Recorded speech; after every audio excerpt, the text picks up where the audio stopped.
बिस्मिल्लाहिर्रहमानिर्रहीम, अस्सलाम वालेकुम। मैं हूं आसिफ खान। आप देख रहे हैं बेल्स ऑफ पाकिस्तान का मुकाबला होगा न्यूजीलैंड से। आज के इस प्रोग्राम में सबसे ज़्यादा बात हम उसी पे करेंगे, लेकिन कल जो मुकाबला हुआ इंग्लैंड ऑस्ट्रेलिया का, वो किसी से कम नहीं। इंग्लैंड की टीम बिल्कुल ही अंडर प्रेशर रही ऑस्ट्रेलिया के सामने और ऑस्ट्रेलिया ने बआसानी मुकाबला आखिर में जीता और इंग्लैंड के लिए मुश्किलात पैदा की, जहाँ वहाँ पाकिस्तान जैसी टीम के लिए उम्मीद का दिया रोशन किया है। लेकिन फिर भी पाकिस्तान को दाएँ बाएँ देखने की बजाय जो कुछ सामने है उस पर नज़र रखनी होगी। तमाम ही मुकाबले जीतने होंगे, क्योंकि बांग्लादेश से भी मुकाबला है। अगर बांग्लादेश जीत जाती है तो इसका मतलब ये है कि पाकिस्तान हारेगा। तो ये अगर मगर का सिलसिला नहीं, जो मैच है सामने उस पर नज़र रखें। उसमें क्या करना है उस पर हम ज़रूर बात करेंगे। न्यूजीलैंड का पर्सपेक्टिव आज हमारे प्रोग्राम में शामिल है। अली इकराम होंगे, सीजन राइटर हैं, जर्नलिस्ट हैं इन ऑकलैंड, वो हमें ज्वाइन करेंगे। उबैद अवान पाकिस्तान के एक बड़ा नाम है सहाफ़त में और इस वक्त अब तक टीवी से वाबस्ता है, वो हमें ज्वाइन करेंगे। And last but not the least, Grant the rock star Elliot, वो भी हमारे साथ होंगे to throw some light on both the teams and the game that will be in an hour, about an hour. तो उस पर हम बात करेंगे। और रेगुलर जो हमारे एनालिस्ट हैं वो भी किसी से कम नहीं है, मोहम्मद मसरूर साहब। अस्सलाम वालेकुम जनाब। वालेकुम सलाम। हैवी मेन्यू है आज का भी। हाँ, हैवी मेन्यू। ग्रैंड एलियट आए हुए। हाँ, वो आएंगे। वो काफ़ी, वो रॉक स्टार मैं उनको किसी वजह से कहता हूँ। वो जो बैट गिराया था, अब उन्होंने जब बैट गिराया था पीएसएल में, तो उसके बाद बड़े बड़े अच्छे कैरेक्टर हैं, उनसे बातचीत हमारी होती रहती थी। तो उनसे मैंने पूछा था तो उन्होंने ये कहा कि जिस तरह एक रॉक स्टार माइक कॉन्सर्ट ख़त्म करने के बाद माइक फेंकते हैं, तो हम भी T20 के जो स्टार्स हैं वो रॉक स्टार्स होते हैं। ओके। तो उन्होंने ये नाम दिया था, मैं तब से उनको रॉक स्टार ही कहता हूँ। खैर, कल बड़ी रॉकिंग परफॉर्मेंस रही ऑस्ट्रेलिया की इब्तिदा में। मैं इस पे भी आऊँगा, लेकिन मैं चाह रहा हूँ थोड़ा सा पाकिस्तानी टच पहले हम डाल दें। बिल्कुल, वो कहते हैं ना, म्यूज़िक नू दे दें पाकिस्तानी टच, तो let's give it a Pakistani touch to start with. Ubaid Awan हमारे साथ जुड़ चुके हैं। उबैद अवान साहब, आज मुकाबला है पाकिस्तान और न्यूजीलैंड का, और पाकिस्तान की टीम ने जो मोमेंटम लिया है पिछले मैच में, आपके ख्याल में उसको न्यूजीलैंड जैसी टीम के साथ बरकरार रखने में कामयाब हो पाएंगे? क्या हिकमत अमली होनी चाहिए? कैसा आप देख रहे हैं मुकाबला?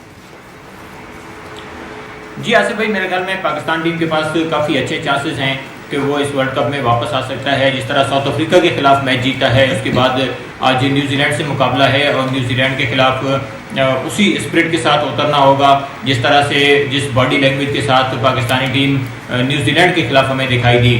काफ़ी अच्छा खेला पाकिस्तान टीम ने, सिवाय फील्डिंग के, क्योंकि फील्डिंग एक वॉली स्टैंड रहा और पाकिस्तान ने काफ़ी उसके अंदर गलतियां की। अगर वो गलतियां ना दोहराई तो फिर मुझे यकीन है कि पाकिस्तानी टीम इस मैच में भी कामयाबी हासिल कर सकती है। यहाँ मैं ये समझता हूँ कि पाकिस्तान टीम को काफ़ी सपोर्ट हासिल होगी शायकीन की, क्योंकि बर्मिंघम, मैनचेस्टर और आसपास के जो इलाके हैं, यहाँ काफ़ी बड़ी तादाद में लोग मौजूद हैं पाकिस्तान के, और वो अपनी टीम को सपोर्ट करने के लिए यहाँ पर ज़रूर आएंगे। जी चलें, बहुत शुक्रिया उबैद अवान, आपने बताया, क्योंकि ये महल वकूफ़ का आपको अंदाज़ा है। लेकिन कुछ मौसम भी आज थोड़ा सा बेईमान चल रहा है, ड्रिजल हो रही थी अभी। हाँ, तो वो हमारे लिए बड़ा ज़रूरी है कि पाकिस्तान के लिए बहुत ज़रूरी है कि आज मैच हो, पूरा मैच हो और दोनों पॉइंट्स हासिल करे पाकिस्तान की टीम। एक पॉइंट से तो काम नहीं बनेगा। बिल्कुल सही कह रहे हैं, एक पॉइंट से काम नहीं, लेकिन सब कैलकुलेशन में लगे हुए। सिंपल, बहुत ही सिंपल है। पाकिस्तान अपने मैच जीत जाएगा, तीनों मैच जीत तो वो पहुंच जाएगा। बांग्लादेश के 2 मैच हैं, अगर वो 2 जीतता है तो वो पहुंच रही है। वेस्ट इंडीज़ के 3 मैच हैं, अगर वो जीतती हैं तो वो भी पहुंचती हैं। और बांग्लादेश के सॉरी, श्रीलंका के 3 मैच हैं, तो मगर ये आपस में भी खेल लें। आप मैच टू मैच चलें, आप अपने मैचों की फिक्र करें और अपना मैच जीतें। दूसरी टीम ऑटोमेटिकली बाहर हो जाएगी जब आपसे मैच होगा। आप इतनी कैलकुलेशन में लगे हुए हैं, ये होगा, वो होगा, ये होगा। 3 टीमें लगी हुई हैं, पाकिस्तान, बांग्लादेश, श्रीलंका भी। श्रीलंका भी अगर तीनों मैच जीतती है तो ऑटोमेटिकली वो हो जाती है। अच्छा, पाकिस्तान की अगर इस न्यूजीलैंड की साइड को देखें, न्यूजीलैंड की साइड में है बैलेंस मौजूद है, फास्ट बॉलिंग भी अच्छी जा रही है, या उनकी बैटिंग पहले देख लें, टॉप ऑर्डर, फिर उनका मिडिल ऑर्डर और हमारा टॉप ऑर्डर और मिडिल ऑर्डर, अगर इसको कंपेयर करें एट द मोमेंट तो डेफिनेटली न्यूजीलैंड का अपर हैंड है बॉलिंग और बैटिंग दोनों में। जो स्टैट्स बता रहे हैं वर्ल्ड कप के हवाले से, जो बैट्समैन उनके फॉर्म में, केन विलियमसन, रॉस टेलर, अपना जिस हिसाब से उन्होंने रन किए हुए, केन विलियमसन ने 200 स्कोर किए हुए, 350s की हुई हैं। टॉप 5 बैट्समैनों में एवरेजेस में टॉप पे हैं। मतलब कैरियर की बेस्ट फॉर्म में है, मैं कह सकता हूँ केन विलियमसन। रॉस टेलर का रिकॉर्ड पाकिस्तान के खिलाफ वैसे ही अच्छा, 66 एवरेजिंग 66 अगेंस्ट पाकिस्तान। बाकी Martin Guptill needs to perform, Munro out of colour है टोटल। तो बेसिक बैटिंग जो रिलाई कर रही है इनकी, वो केन जब से आप लोगों के साथ PSL खेल के गया मनरो, वो ऑफ कलर ही है। नहीं, हमारे पास भी ऑफ कलर ही आया था। नहीं, ऑफ कलर आया तो आप लोगों ने क्या किया? बीच में आया था ना, कोच हैं आप, I am the fielding coach. मैं किसी के काम में इंटरफेयर नहीं करता। वसीम अकरम, मिकी आर्थर, वसीम भाई बॉलिंग। नहीं, वसीम भाई तो वसीम भाई थे ना। उसके बाद मिकी आर्थर भी आपके साथ, आप खुद, आपकी इतनी बड़ी टीम और सबसे महंगी, ऑलमोस्ट महंगी तरीन टीम, तो क्या हुआ? विंग्स लगा के उड़ना था आपको। पता नहीं आप लोगों के विंग्स कहाँ रह जाते हैं। बहुत सारी टीमों के रह जाते हैं अक्सर। नहीं, आप लोगों के साथ कुछ ज़्यादा ही होता है, लेकिन न्यूजीलैंड के साथ भी ये बहुत होता है कि वो बड़े मुकाबलों में 92 से हमें याद है कि एकदम से उनकी विनिंग स्ट्रीक थी, वो पाकिस्तान ने ब्रेक लगाया। 2015 में भी काफ़ी आगे तक गई टीम, लेकिन वो नहीं जीत पाए। कोई इनकन्सिस्टेंसी का कोई चक्कर है? खैर, मैं आपकी तरफ भी आता हूँ, लेकिन अली इकराम हमारे साथ हैं। ये लिखते हैं, ये बोलते हैं, ये काफ़ी एक्सपीरियंस है, क्रिकेट पे भी बात करते हैं, and he is in Auckland right now. Ali, my first question to you is about the inconsistency that I was just talking about. The Kiwi team, they take off, but all of a sudden they just get stagnant, or they just have a nosedive. What happens to them in such scale, in tournament of such scales?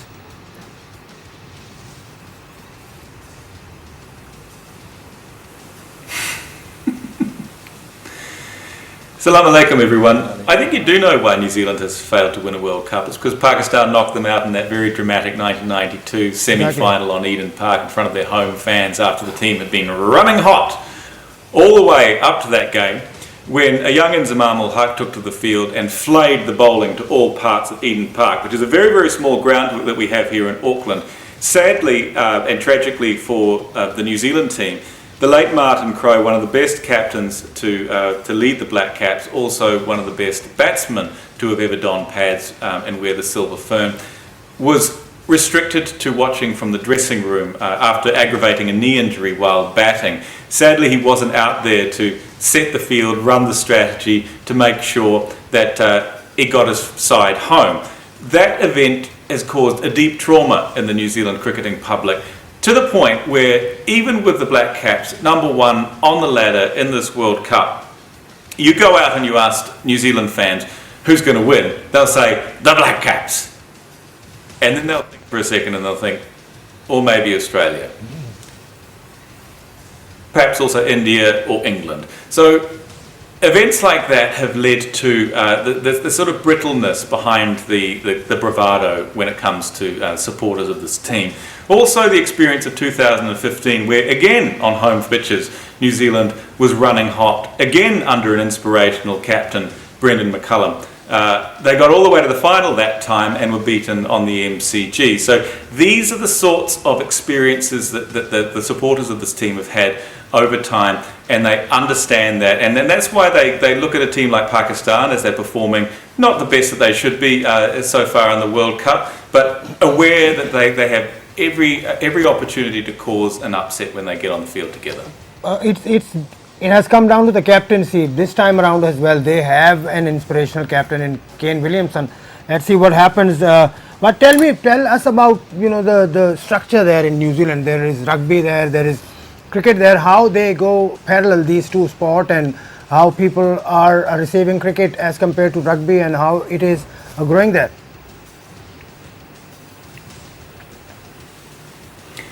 Well, the popularity of cricket has been growing steadily along with the fortunes of the Black Caps over the last 10 years. Part of that is down to the fact that cricket is seen as a more genuine option for those looking for a professional career. Previously, the concentration was on rugby. However, with the advent of the IPL, players can do what they can't in rugby. They can have longer careers. They can also represent their country at the same time as going off and earning a big paycheck playing in India. So that's very attractive. Also, the structures that New Zealand cricket has put around the game are more compelling, more solid. One of those involves making sure that we develop the players that we have here, because we've always been generating our team off what is, comparatively compared to the larger nations, a smaller player base, which has produced every generation 2 or 3 world-class players.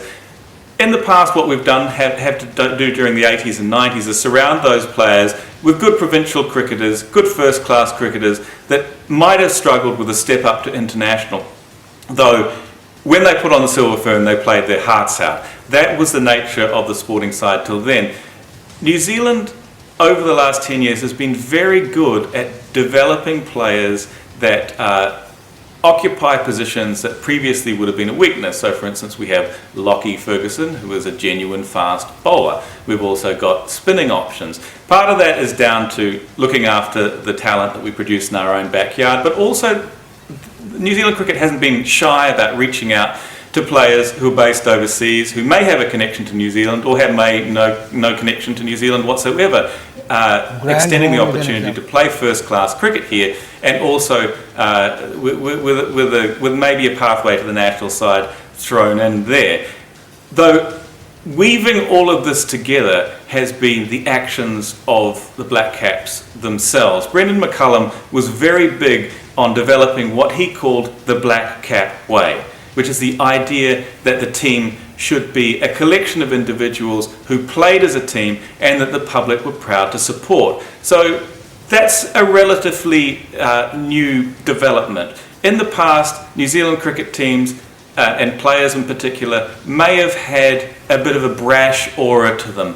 They weren't necessarily all that lovable. Add to that the occasional incidents of off-field bad behaviour, sometimes involving alcohol, and this current crop and also the McCullum captained Black Caps have really worked on that to make sure that the team is seen as being the most sporting in the world. And yeah, so that's one of the reasons that the public are so behind them and really, really looking forward to how this team progresses through the tournament.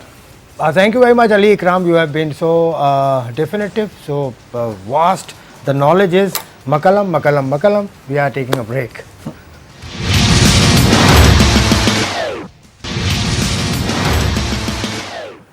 Ji welcome back to the program. आप देख रहे हैं bells of Pakistan versus New Zealand. बड़ा detail बात हुई। अली इकराम ने Auckland से join किया था। काफ़ी चीज़ें उन्होंने बताई, डेवलपमेंट कैसे होती है, स्टार्स को या प्लेयर्स को, पोटेंशियल प्लेयर्स को नज़र में रखते हैं, जैसे फर्गूसन को रखा। फिर माइंडसेट चेंज होता है मकलम के दौर में या उससे पहले जो द ग्रेट मार्टिन क्रो थे उनके दौर में। तो आपने क्या हासिल किया, क्या समझा आपने अली की बात? नहीं, अली बड़ी ज़बरदस्त बातें की जो हम भी ऑब्ज़र्व करते रहे। छोटा सा कंट्री है न्यूजीलैंड, चाहिए जो भी मैनेजमेंट, जो भी उनका बोर्ड है, जिस तरह थॉटफुल प्रोसेस से लेकर चलते हैं वो जूनियर्स को, सीनियर्स को। अगर आप 92 की बात की, देखिए वाइट बॉल क्रिकेट की सर्कल को खेलना किसने सिखाया? Margaret batch. उसी साल स्पिनर से नया बॉल कराने का कॉन्सेप्ट दीपक पटेल कहाँ से आया? न्यूजीलैंड। सारी कंट्रीज थी ना, तो वो चेंजिंग थिंग, थॉटफुल प्रोसेस उनका चलता रहता है। न्यूजीलैंड में एक जगह मैं आपको बता रहा हूँ, ये स्ट्रेट हिट बहुत अच्छी मारते हैं, तो उन्होंने क्या किया अपने डोमेस्टिक में, स्क्रीन पे जो हिट मारेगा डायरेक्ट उसको 8 रन मिलेंगे। जो उनका एक टूर्नामेंट होता था उसमें उनके सारे बैट्समैनों की स्ट्रेट हिट्स बहुत अच्छी है। मार्टिन गप्टिल ले लें, विलियमसन ले लें, सही नोट। तो ये उस प्रोसेस को लेकर चलते हैं, थॉट रखते हैं, फिर उसको इम्प्लीमेंट करवाते हैं यंगस्टर्स पे और फिर आगे लेकर चलते हैं। दैट इज़ वाई इतनी छोटी सी कंट्री, शेन बॉन्ड उनके पास फास्टेस्ट है, फर्गूसन अभी इन्होंने रखा हुआ है, बोल्ट स्विंग बॉलर उनके पास है, केन विलियमसन जो बैटिंग, बड़े कैप्टनसी में फ्लेमिंग्स बड़े अच्छे कप्तान, फ्लेमिंग रहे आप।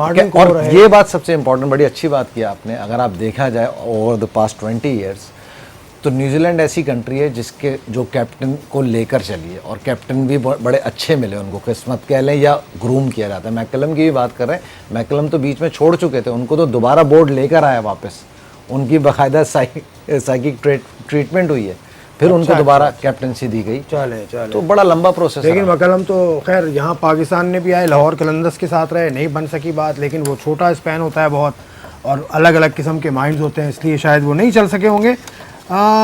अभी आप ज़रा कल के मैच की थोड़ी सी बात कर लें, उसके बाद फिर हम आगे चलते हैं। ब्रेंट एलियट भी हमें ज्वाइन करेंगे in the latter part of the programme.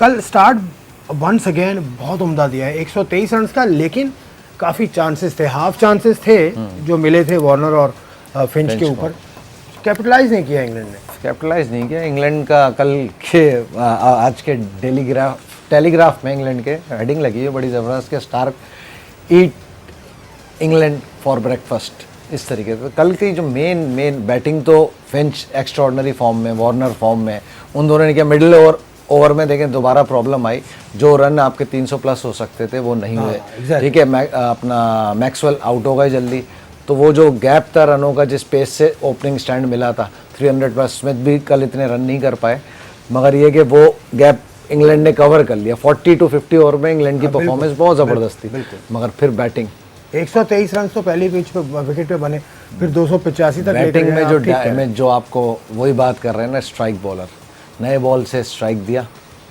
N Morgan आए एज यूजुअल, जो अपने जो स्टेटमेंट दिए थे उसके हिसाब से खेले उन्होंने। पहली बॉल अगर आपने ध्यान से देखा है, पहली बॉल निकल के डाउन द विकेट आके स्टार्क को चौका मारा, और उस पे आप एटीट्यूड देखते हो ऑस्ट्रेलियन का, दे वर लाफिंग। काफ़ी चल रही थी अंदर ग्राउंड में, स्लेजिंग काफ़ी हो रही थी, बट स्लिप्स में सब हंस रहे थे तो तालियां बजा रहे थे। नेक्स्ट बॉल प्लान करके दिखाया, फिंच को दिखाया बाकायदा, डार्विन ने फाइनल लेग को इशारा किया, बॉल शुरू में अंदर किया और उसने बाउंसर मारी, मॉर्गन ने पुल मारा। अच्छा, बाउंसर से याद है, देखें दोनों टीम्स की बॉलिंग में लेंथ का वाज़े फ़र्क नज़र आया। इंग्लिश लेंथ वो गुडिश लेंथ थी या थोड़ा सा पीछे गेंद किया उन्होंने, ऑस्ट्रेलिया ने लेंथ वेरी की है अपनी, मतलब ब्लॉक होल में भी गेंदें की हैं। क्या वजह है ये कि इतना बड़ा फ़र्क है दोनों की फास्ट बॉलिंग में? देखिए ऑस्ट्रेलियन पिचेस का, इंग्लैंड में जो लेंथ बॉल कर रहे हैं ये टिपिकल इंग्लिश बॉलर्स की लेंथ है, ठीक है। आगे बॉल नहीं किया अभी इनके पास, जैसे लेट सपोज पुराने बॉलर्स में देख लें, डैरन गफ वगैरह, वो आगे करते थे बॉल, ये लेंथ बॉल करते हैं और इन्हीं की प्रैक्टिस है। प्लंकेट हो गए, जेफ्रो आर्चर हो गए, ब्लॉक होल में अभी बाउंसर्स जेफ्रो आर्चर अच्छी मार रहे हैं, ठीक है। क्रिस वोक की भी लेंथ बीट कराए जा रहे थे, वो काफ़ी उन्होंने बीट कर पाए, मगर वो आउट वाली बॉल नहीं हो रहे थे, थोड़ी स्लॉट एरिया में बॉल नहीं कर रही थी। एक दो ड्राइव लगते हैं, बाउंड्रीज लगते हैं, तब बैट्समैन का बैट खुलता है, उसी में चांस होता है स्लिप में बॉल जाने का। अगर आप नया बॉल सी ऑफ कराएंगे, बैट्समैन को बीट कराते रहेंगे, ऊहा होती रहेगी, मगर आउट नहीं। आपने जो कहा कि बीट नहीं करा रहे, दो तो डिसमिसल्स ऐसे हैं ऑस्ट्रेलिया के कि एक तो बहुत आगे से गेंद बाहर निकला, वो कॉट बिहाइंड हुआ, और एक बोल्ड हुआ। तो लेंथ का फ़ायदा क्या, जब आप कैसे एडजस्ट करते हैं, कैसे आप कितनी देर में पता लगता है कि इस पिच की ये लेंथ है? बॉलर जो मतलब जो चालाक बॉलर है, मैक्सिमम एक ओवर करने के बाद उसको आइडिया हो जाता है लेंथ, और बैट्समैन के हिसाब पिच की और फिर बैट्समैन के हिसाब से भी लेंथ वेरी करती है। कोई बैट्समैन क्रीज से बाहर खड़ा होता है, कोई बॉक्स के अंदर खड़ा होता है, तो आपको ये चीज़ें देखनी पड़ती हैं। मगर delivery of the world cup जो स्टार्क ने की कल, 89 रन पे, और लेकर आया गया उनको खास तौर पे, और उन्होंने स्ट्राइक करके दिया। ये बात करते हैं, ये बॉलर होता है जो कैप्टन को जब नीड हुई कि विकेट चाहिए, उन्होंने स्टार्क की तरफ देखा, बॉल दी और उन्होंने डिलीवर किया। अच्छा, स्टार्क ने तो रहे, लेकिन बेरेंडॉफ जो आए हैं वो भी बहुत ज़बरदस्त, और उनका जो नए बॉल से शेप बन रहा है, that is more difficult and dangerous, और बहुत ही ज़बरदस्त उन्होंने बॉलिंग की। उनके फिगर्स ही बता रहे हैं, 5 उन्होंने आउट किए। लेकिन जो ख़ास चीज़ जो आपने नोट की, जो मेरा अगला ही सवाल था, लेफ्ट आर्मर के लिए यही गोल्ड है कि उसका गेंद अंदर आ रहा है, राइट आर्म को अंदर आ रहा है। तो ये तो देखें ना, ये इस टाइप का शेप ट्रेंट बोल्ट बनाते हैं जो, और इन्होंने कहा इनकी हाइट भी काफ़ी है, बोल्ट की इतनी हाइट नहीं है, इनकी हाइट भी अच्छी है, 6+ है ये, तो ये डेंजरस बॉलर होंगे। और मैंने आपको शुरू से ही प्रोग्राम में बोला कि ऑस्ट्रेलिया जो है ना, जहाँ मेंटल ब्लॉक की बात में ऑस्ट्रेलिया तमाम टीमों से ऊपर है, जहाँ प्रेशर मैच की बात है वहाँ पे ऑस्ट्रेलिया एक्सेप्शनल है, जो उनका रिकॉर्ड भी वर्ल्ड कप कल मेरे ख्याल में उनका रिकॉर्ड मजीद बढ़ गया, 4-0 अब 92 के बाद से गालिबन हो गए। इंग्लैंड ऑस्ट्रेलिया वर्ल्ड कप के ओवरऑल की वर्ल्ड कप की बात कर रहा हूँ, अब तो सबसे ज़्यादा चैंपियन ही वो है ना, फ्रॉम नोवेयर देखे आए ऑस्ट्रेलियंस, बड़े गेम की टीम, बड़े टूर्नामेंट की 5 वर्ल्ड कप जीते हैं भाई। मैं वही तो कह रहा हूँ, बड़े टूर्नामेंट की जीते, क्रंच मैचेस में इनका कल्चर ही डिफरेंट, चैंपियनशिप कल्चर बचपने से ही इनके बच्चों को डाल दिया जाता है किसी भी स्पोर्ट्स में। जो स्पोर्ट्स में आते हैं तो इनका जो मतलब कोचिंग जिस तरीके से भी होती है उसमें अच्छा, ये माइंडसेट, ये एटीट्यूड है जो बचपन से डेवलप होता है। कल स्पिनर खिलाया नेथन लाइन को, मतलब बहुत लोग बात कर रहे थे, लेकिन उनको अच्छा खेला, ईजी रहा। ये देखें, विकेट का हमेशा ऑप्शन होता है, जैम्पा अगर मार खा रहे हैं, मगर अगर इस टाइम पे विकेट्स चाहिए होती है, एक विकेट ले लेते तो फिर असल चांस में होता स्टार्क ने वेरेंडॉफ ने मौका ही किधर दिया। हाँ चार ये स्टार्क की नहीं, हो बीच गई। में पार्टनरशिप लगी थी ना, लेथर लाइन जब बॉल कर रहे थे उस टाइम तो 89 पे बेन स्टोक खेल आउट हुए, हाँ स्ट्रोक की और बाकी- वोक्स की भी पार्टनरशिप इन लोगों की लगी थी, बीच बीच में छोटी छोटी पार्टनरशिप लगी जिसमें वोक्स ही स्ट्राइक कर रहे अपना बेन स्टोक ही स्ट्राइक कर रहे थे, वो उन्होंने आराम से खेला उनको। अब कहाँ सूरत हाल खड़ी है इंग्लैंड के लिए? आउट हो गए कल मैच सेम आपको वही बात हो रहा हूँ, हर टीम अपनी परफॉर्मेंस को देखे। इंग्लैंड के भी 2 मैच हैं, अगर इंग्लैंड स्ट्रेट 2 मैच जीतती है तो इंग्लैंड आर इन। क्योंकि ये जो माइंडसेट है वर्ल्ड कप की माइंडसेट, अगर आप 3 टीमों का मुवाजना करें, 2 का हमने नाम लिया, इंग्लैंड है, न्यूजीलैंड है, ऑस्ट्रेलिया है। ऑस्ट्रेलिया पीक करती है तो फिर ये रुकते नहीं है। ये तो 2 वर्ल्ड कप्स तो ऐसे गए कि ये कोई मैच ही नहीं आ रहे, लगातार जीते हैं। 99 में हमसे पाकिस्तान ने जो हराया इनको जी जी ग्राउंड मैच में, फिर फाइनल जीतने के बाद ये 2007 के वर्ल्ड कप तक कोई मैच नहीं हारे थे।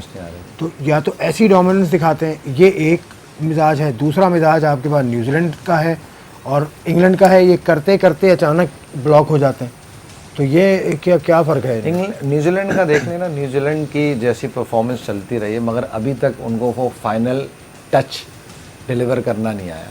फाइनल इंग्लैंड भी इसी वजह से वर्ल्ड कप चैंपियन नहीं हुई बड़े मैच में।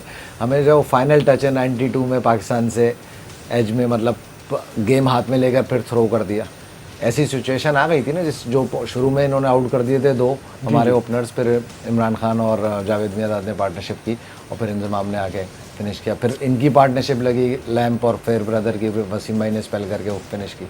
तो ये अभी जो बड़े टूर्नामेंट का फिनिशिंग टच है, जो इंग्लिश मतलब कंडीशन में मैं भी खेला हूँ, जो एटीट्यूड उनके प्लेयरों का होता है वो इतना, मैं प्रोफेशनल तो नहीं, अपने लिए मतलब एक जो हंगर होती है ना विनिंग द टूर्नामेंट, वो लैक कर रही थी कल भी।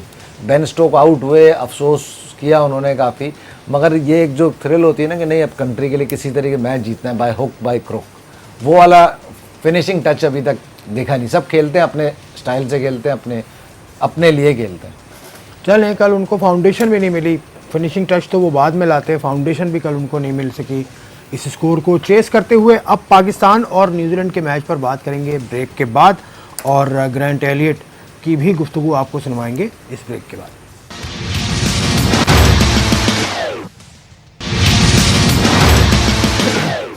बेल्स ऑफ में खुशामदीद। पाकिस्तान का मुकाबला न्यूजीलैंड। पाकिस्तान की टीम का मुवाजना किया जा रहा था टॉप ऑर्डर को। मसरूर कह रहे थे कि ऑलमोस्ट वहाँ का टॉप ऑर्डर ज़रा हल्का जा रहा है, मनरो और गप्टल, लेकिन किसी दिन भी जाग सकते हैं। Guptill has a double century in 1 day cricket और बड़े फ्लुएंट प्लेयर हैं। पिछला वर्ल्ड कप सबको याद है जिस तरह से उन्होंने खेला था। Munro on his day can be destructive like anything. तो बड़ा चैलेंज हो सकता है हमारे अप फ्रंट बॉलर्स के लिए। क्या वीकनेस क्या है मनरो की? वैसे तो वो आजकल ऑफ कलर है, लेकिन अगर टॉप गियर में भी हो मनरो तो कैसे आउट करें? Munro off side off stump जो है ना, बॉल अगर उसको आगे करी जाए नई बॉल तो चांसेस होते हैं, क्योंकि वो बल्ला हैंग करते हैं बाहर की तरफ। अच्छा, स्क्वायर ऑफ द विकेट अच्छे हैं, मगर अर्ली ऑन अगर उसको ड्राइव कराई जाए और आमिर का बॉल शेप हो रहा है अगर लेफ्ट को, तो डेफिनेटली कॉट बिहाइंड या स्लिप कलिंग। आमिर अपने शाहीन शाह अफरीदी, हसनैन, वहाब, हसन अली, आपकी पिक क्या होगी? 3 फास्ट बॉलर्स अगर खिलाएं तो आपके ख्याल में कौन से होने चाहिए इस अटैक के खिलाफ? सेम टीम से जाएंगे। जाना चाहिए या जाएंगे? जाना चाहिए भी अभी। अच्छा, change अभी नहीं कर रहे, अभी थोड़ा चांस momentum ना बना ले। हुआ है, थोड़ा कॉन्फिडेंस शाहीन शाह को भी आया, मतलब जैसे वो रनों पे जा रहे थे 70-80 रन, तो कल पिछले मैच में बॉल अच्छी की है उन्होंने, एक आउट किया है, मगर ये कि अभी ये कॉम्बिनेशन मुझे नहीं लगता कि कोई डिस्टर्ब करे जाएंगे। अच्छा, चलें आगे भी चलता हूँ। ग्रांट एलियट हैं, उनसे बात कर लेते हैं। He has been a rock star and wonderful performer for his country. 5 test matches, 83 ODIs and 17 T20 games. Grant Elliott, thank you very much for your time. Just one bit. What are you seeing in the upcoming game? How are you weighing the two sides, the plus and the minuses of both the teams, and how are you looking forward to watching this game? Big game today, Pakistan versus New Zealand, and New Zealand obviously running really hot at the moment. Pakistan, I think very dangerous team, probably the best balanced bowling attack in the competition.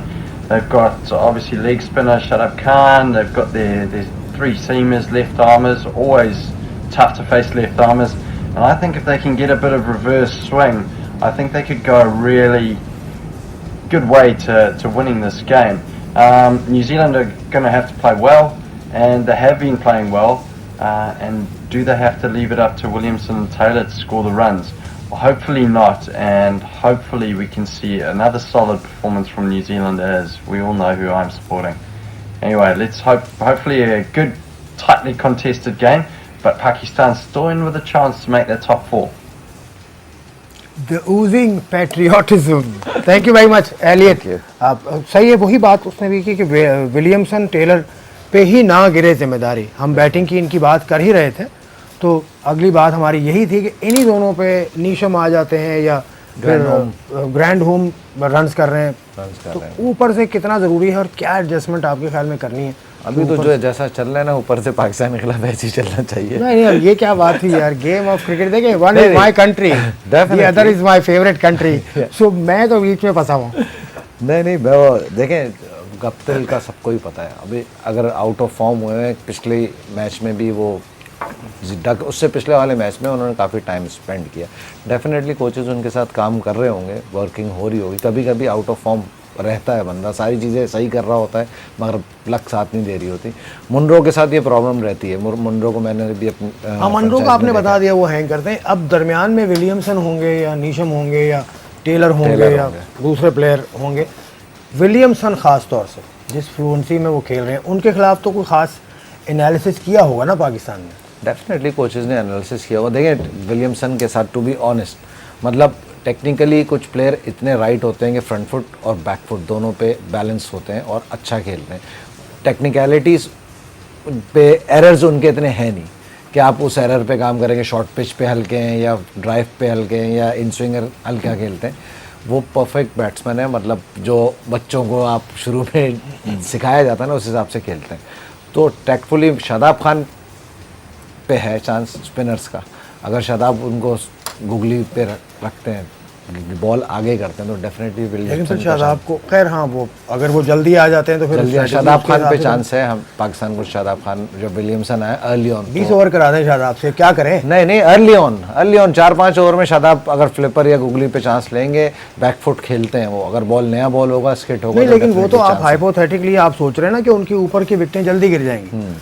पहले तो आपको first thing first, जो basics है, आपको openers तो उनके out करने पड़ेंगे, ओपनर्स तो आउट करने, उसके बाद फिर विलियमसन पे अलग प्लान, ग्रैंड होम के ऊपर अलग प्लान। ग्रैंड होम तो एक अच्छा पैकेज है, ग्रैंड होम अच्छा पैकेज है नीचे से, मगर वो डेफिनेटली पाकिस्तान के खिलाफ उनकी वनडे सीरीज़ बड़ी ख़राब गई थी और टेस्ट सीरीज़ में भी ग्रैंड होम का बॉलिंग का बड़ा, अब एज अ बॉलर जो है ना, मुझे ज़्यादा मुश्किल लग रहे हैं, क्योंकि वो इकोनॉमिकल भी रहे हैं और हमेशा पाकिस्तानी जिस बॉलर को इजी लेते हैं उसी को विकेट देते हैं। ग्रैंड होम को आपको सी ऑफ करना पड़ेगा, रन्स भी लीक करेंगे, मगर किसको सी ऑफ करवाएंगे एक के बाद? फिर वो बोल्ट भी है, अगर खेलते हैं, देखिए चैंपियन सऊदी को नहीं खिलाया, पाकिस्तान के खिलाफ सऊदी अच्छा खेलते हैं, अच्छा ही करना पड़ेगा। और ये अच्छी बात है कि पाकिस्तान नेगेटिव उससे जा रहा है, जब पाकिस्तान नेगेटिव रैंकिंग से जाता है तभी परफॉर्म करता है। जब हम हाई होप्स रखते हैं कि जीतेगा पाकिस्तान, बहुत फेवरेट जा रहे हैं, वहीं पे पाकिस्तान डाउन होता है। तो अभी चिप्स पाकिस्तान की डाउन है। ओवरऑल टीम देखा जाए, न्यूजीलैंड की team on paper, on performance Pakistan से ऊपर है,